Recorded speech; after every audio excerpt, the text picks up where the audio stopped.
Good morning student, class 11th। आप सबका chapter जो चल रहा है रासायनिक साम्यिकी अवस्था। रासायनिक साम्यिकी अवस्था में आपको बताया गया है आयनिक साम्यिकी अवस्था। आयनिक साम्यिकी अवस्था में आपको बताया जा रहा था ओस्टवाल्ड का तन्यता नियम। तो ओस्टवाल्ड के तन्यता नियम पर हम लोग एक दो सवाल देखेंगे, तो ध्यान दीजिएगा। सवाल क्या है, सवाल देखेंगे थोड़ा सा। Ostwald dilution law.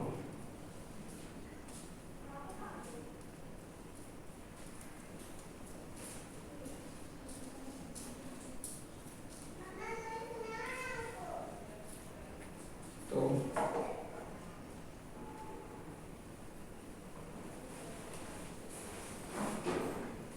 पहला सवाल है, देखो 25 डिग्री सेल्सियस पर 0.01 मोलर विलयन में एसिटिक अम्ल, विलयन में एसिटिक अम्ल CH3COOH 4% आयनित होता है। 4%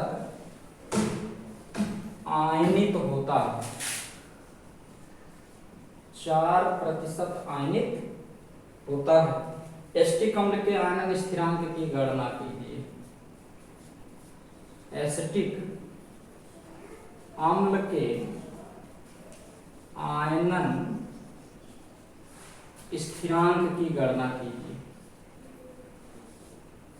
एसिटिक अम्ल के आयनन स्थिरांक की गणना कीजिए। अब ध्यान देंगे, सॉल्व देखेंगे। सॉल्व क्या है,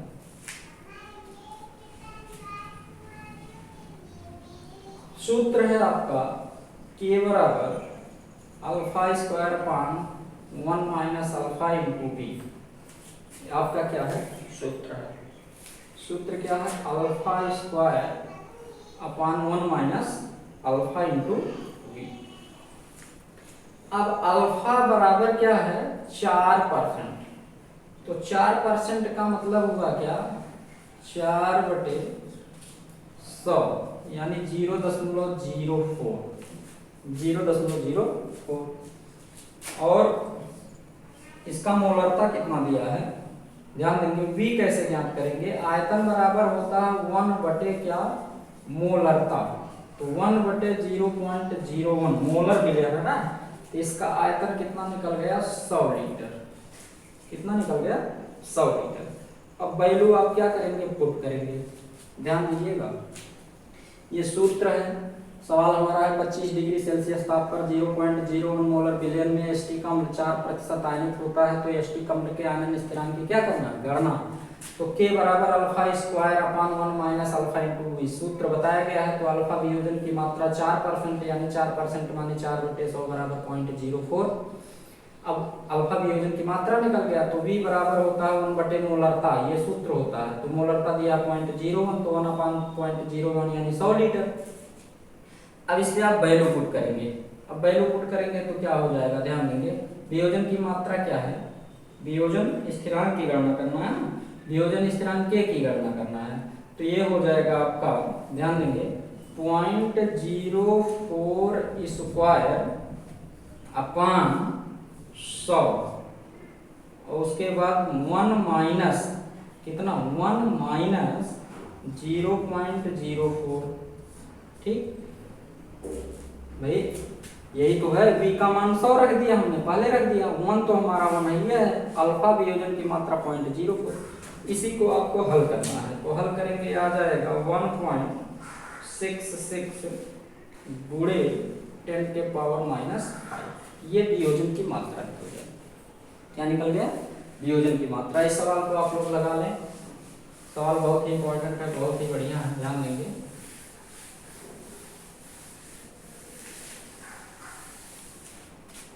अगला सवाल देखेंगे।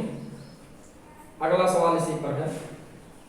ये सवाल है 25 डिग्री सेल्सियस ताप पर मोनोबेसिक दुर्बल अम्ल HA का आयनन स्थिरांक किसी मोनोबेसिक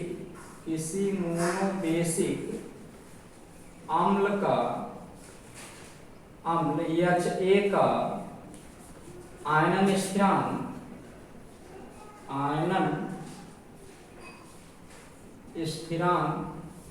ध्यान देंगे 4.0 इंटू 10 के पावर -4 है।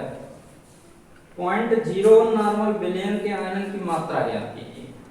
ठीक, कह रहा अम्ल के 0.01 नॉर्मल बिलियन में उसके आयनन की मात्रा ज्ञात कीजिए। उसके आयनन की मात्रा ज्ञात कीजिए। मात्रा ज्ञात करो। तो सवाल देखेंगे इसका। सवाल कह रहा मोनोबेसिक अम्ल HA। मोनोबेसिक मतलब होता है एक क्षारकीय अम्ल। मोनो मतलब एक, बेसिक माने क्षार, अम्ल माने एक क्षारकीय अम्ल। HA का आयनन स्थिरांक दिया है, यानी K का मान दिया है। अम्ल के 0.01 नॉर्मल मिलियन में उसके आयनन की मात्रा ज्ञात कीजिए।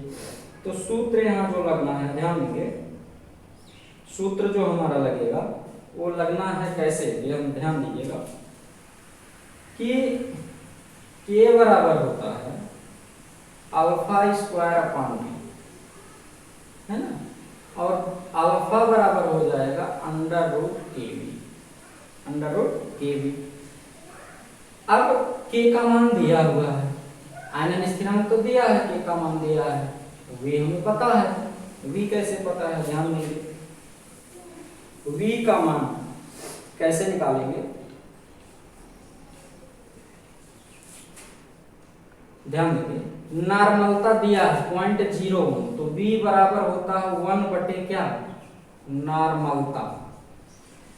कब, जब मोनोबेसिक होंगे तो नॉर्मलता और मोलरता बराबर होगा। सीधी सी बात है कि जब मोनोबेसिक होंगे तो नॉर्मलता और मोलरता क्या होगा, बराबर होगा। तो नॉर्मलता बराबर का मतलब क्या होगा, मोनोबेसिक है तो मोलरता के जगह पे नॉर्मलता हमने कर दिया। ये डाइबेसिक होता तब नहीं होता। तो यह 1/0.01 यानी कितना, 100 लीटर आ गया। अब वैल्यू इसी में पुट कर दो, तो अल्फा बराबर हो गया √K का मान कितना है, 4.0 इंटू 10 के पावर -4 इंटू कितना कर देंगे हम, 100। तो इंटू 100 कर देंगे, तो ध्यान दीजिए जाए, तो इसको हम हल करेंगे। तो देखो, इसे हम लिख सकते हैं 10 के पावर 2। क्या लिख सकते हैं, 10 के पावर 2 है। इसका गुणा करेंगे तो 100 को 10 के पावर 2 करेंगे, यानी √4 इंटू 10 के पावर -4 इंटू 10 के पावर 2। तो गुणा हो गया, तो बचा क्या, ध्यान देंगे, √4 इंटू 10 के पावर -2 बाहर करेंगे तो 4 का वर्गमूल 2 इंटू 10 के पावर माइनस कितना आ जाएगा, ये 1, कितना आ जाएगा, -1। तो इसे हम कर सकते हैं क्या, ध्यान देंगे, इसे लिख सकते हैं 0.2। इसे क्या लिख सकते हैं, 0.2। और परसेंटेज में प्रतिशत, आयनन की मात्रा प्रतिशतता में ज्ञात करना होगा। तो हम प्रतिशतता कैसे निकालते हैं, ध्यान दीजिए, प्रतिशतता जैसे 100 से गुणा कर देंगे, 0.2 इंटू कितना कर देंगे, 100, तो आ जाएगा क्या, 20%। कितना आ जाएगा, 20%। और प्रतिशतता दिया रहे, अभी 20% दिया होता, आयनन की मात्रा ज्ञात करना होता तो 100 से भाग देते थे। तो ये आपका आंसर है, ध्यान देंगे। अब दो चीजें हैं, जैसे ये सूत्र क्यों लगा, वियोजन की मात्रा ज्ञात करना था, आयनन स्थिरांक ज्ञात करना था, तब सूत्र K बराबर α² -α इंटू V लगा था। तो यहाँ वियोजन की मात्रा अल्फा ज्ञात करना है, तो अल्फा के पद में सूत्र क्या है, अल्फा बराबर √kv। और आयनन स्थिरांक की गणना करना होता तो K बराबर α² -α इंटू V फार्मूला लग जाता। आगे बात समझ में, तो इस सवाल को नोट कर लें सभी स्टूडेंट। तो अगला टॉपिक आपको हम बता रहे हैं वो है, ध्यान देंगे, अम्ल तथा क्षारक, अम्ल तथा क्षारक, ध्यान दीजिएगा। एनसीईआरटी से आप टॉपिक मिलाते रहिए, कहीं कोई दिक्कत नहीं। अम्ल तथा क्षारक अकॉर्डिंग टू आर्नियस सिद्धांत, आर्नियस सिद्धांत के अनुसार अम्ल और क्षारक क्या होते हैं देखेंगे। आर्नियस सिद्धांत से, आर्नियस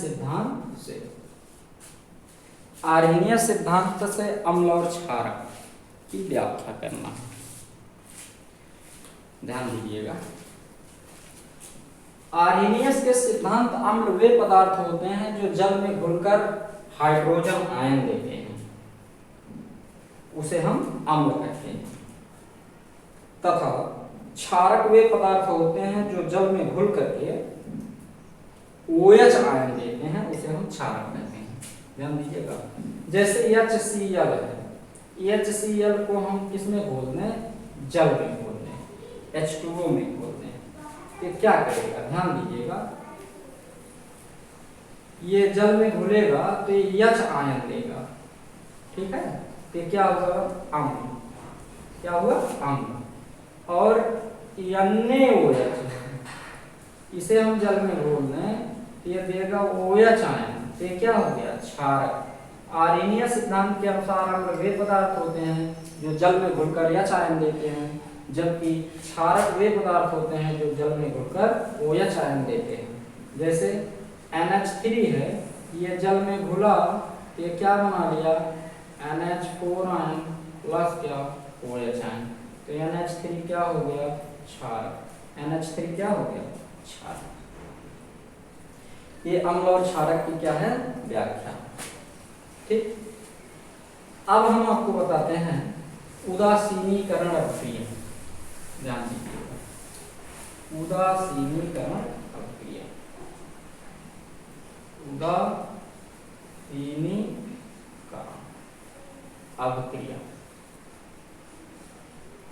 उदासीनीकरण अभिक्रिया वे पदार्थ, ध्यान देंगे, जो परस्पर अम्ल और क्षार की क्रिया के फलस्वरूप उत्पन्न होते हैं, उसे हम उदासीनीकरण पदार्थ कहते हैं। और ऐसी रासायनिक अभिक्रिया को हम उदासीनीकरण अभिक्रिया कहते हैं। या ये कह लो कि अम्ल और क्षार की परस्पर क्रिया से, अम्ल और क्षार की परस्पर क्रिया से साल्ट और जल बनता है, जिसे हम उदासीनीकरण अभिक्रिया कहते हैं। जैसे HCl का NaOH, देखो ये अम्ल है और ये क्या है, क्षारक है। तो अम्ल और क्षारक की परस्पर क्रिया से क्या बनता है, साल्ट और जल, इसे हम कहते हैं उदासीनीकरण अभिक्रिया। ये क्या है, साल्ट है, यानी ध्यान दीजिए, NaCl क्या है, साल्ट। HCl और NaOH से क्रिया हुआ तो NaCl से जुड़ गया और OH से जुड़ गया तो H2O बना लिया, और इस प्रकार साल्ट और जल बनता है, जिसे हम उदासीनीकरण अभिक्रिया।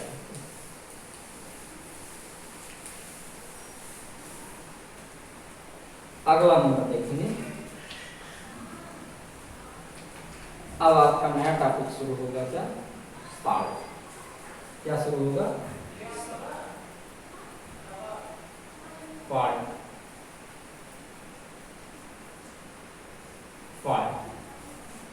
ध्यान रखिए, साल्ट क्या है,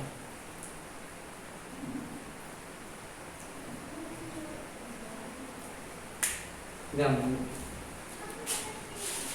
अम्ल और क्षार की परस्पर क्रिया से बने हुए ठोस आयनिक पदार्थ को हम साल्ट कहते हैं। अभी अभी इसके पहले आपको हमने बताया कि उदासीनीकरण अभिक्रिया क्या है, अम्ल और क्षार की परस्पर क्रिया से साल्ट और जल बनता है, जिसे हम उदासीनीकरण अभिक्रिया कहते हैं। क्यों, क्योंकि साल्ट उदासीन होता है। साल्ट क्या होता है, उदासीन होता है। तो यहाँ साल्ट कह रहा है अम्ल और क्षार की परस्पर क्रिया से बने हुए ठोस आयनिक पदार्थ को हम क्या कहते हैं, साल्ट कहते हैं। जैसे HCl का NaOH के साथ क्रिया हुआ तो क्या बन गया, NaCl और H2O। तो NaCl क्या है, साल्ट है, क्योंकि ये ठोस आयनिक पदार्थ है। अब ध्यान दीजिएगा, साल्ट का वर्गीकरण। क्या है? वर्गीकरण, क्लासिफिकेशन। तो साल्ट को 3 भागों में बांटा गया है सुविधा के लिए। कितने भागों में? 3 भागों में। नंबर 1 होता है सरल साल्ट। क्या होता है? सरल साल्ट। और नंबर 2 होता है डबल साल्ट, यानी द्विग्लवर, डबल साल्ट। और तीसरा होता है संकर साल्ट, या इसे बोलते हैं कॉम्प्लेक्स साल्ट, संकर साल्ट। ठीक, तो सिंपल साल्ट, डबल साल्ट और संकर साल्ट, ये 3 प्रकार के साल्ट होते हैं। तो आइए देखते हैं सरल साल्ट क्या है। पहले क्या है? सरल साल्ट। सरल साल्ट देखो, किसी अम्ल और क्षारक की क्रिया से बने हुए साल्ट को हम सरल साल्ट कहते हैं। जैसे NaCl, KNO3, पोटेशियम नाइट्रेट, इसे हम क्या बोलेंगे? सरल साल्ट बोलेंगे। किसी अम्ल और क्षारक की परस्पर क्रिया से बने हुए साल्ट को हम सरल साल्ट कहते हैं, जैसे NaCl। तो आप देख रहे हो यहाँ NaCl बन रहा है कि नहीं बन रहा है? NaCl बना तो ये सरल साल्ट होगा। KNO3, अब आपके दिमाग में आएगा पोटेशियम नाइट्रेट कैसे बना, KNO3 कैसे बना। तो ध्यान दीजिएगा, पोटेशियम नाइट्रेट बनाने के लिए क्या किया गया है? इधर देखिए, नाइट्रेट मूलक यानी ऐसा अम्ल जिसमें NO3 होगा। तो आइए देखते हैं HNO3 क्या मिल गया आपको? HNO3 क्या मिल गया? HNO3। ठीक है, ये क्या है? अम्ल। अब क्षार क्या लेंगे? Potassium hydroxide, KOH। तो देखिएगा यहाँ H जो है OH से जुड़ा और K आया NO3 से जुड़ गया, तो बनाया KNO3 और प्लस क्या बन गया? H2O। तो पोटेशियम नाइट्रेट क्या मिला? साल्ट मिला। ध्यान दीजिएगा, नाइट्रिक अम्ल और पोटेशियम हाइड्रोक्साइड की परस्पर क्रिया से पोटेशियम नाइट्रेट और जल बनता है। जहाँ नाइट्रिक अम्ल अम्ल है, पोटेशियम हाइड्रोक्साइड क्षार है, तो अम्ल और क्षार की परस्पर क्रिया से क्या बन रहा है? साल्ट बन रहा है। ठीक, तो कल आपको हम बताएंगे साल्ट का वर्गीकरण। साल्ट का वर्गीकरण में सरल साल्ट कितने प्रकार के होते हैं? साल्ट के वर्गीकरण में क्या बताया जाएगा? सरल साल्ट कितने प्रकार के होते हैं? तो सरल साल्ट 3 प्रकार के होते हैं। एक होता है सामान्य साल्ट, एक होता है अम्लीय साल्ट, एक होता है क्षारीय साल्ट। तो साल्ट के बारे में आप लोग देखते रहेंगे। तो आज आपको यहाँ पर